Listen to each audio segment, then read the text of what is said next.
Nah, bubur ayam monggo sami do tuku.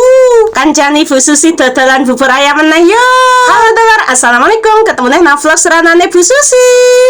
Mbak cantik lah mau wis tumbas, juk kurang ke tumbas meneh kan juk nyangking telu. Matur suwun nggih Mbak cantik, nginjing tumbas malih. Nah, lanjut ke ono sik bungkus meneh matur nuwun. Oke, lanjut meneh bungkus meneh. Yo jan alhamdulillah tenan ke bahan pokok ke do mulai medun ya. Muga-muga ya medun naik ya ora aja dhuwur anyo bakul mateng ngene jan bingung tenan. Muga plastik ya mudhun. Nah, ki to buburnya wis jangka mlebu lae wong dipanasi terus. Sok kuwatir nak adem ya kompore ya ajek tak ake ae. Nah, ki dibungkus nih halah matur nuwun Mbak cantik enjing bali meneh nggih. Matur nuwun sing ngwarisi dodolane nyom muga-muga do paringi sehat ya.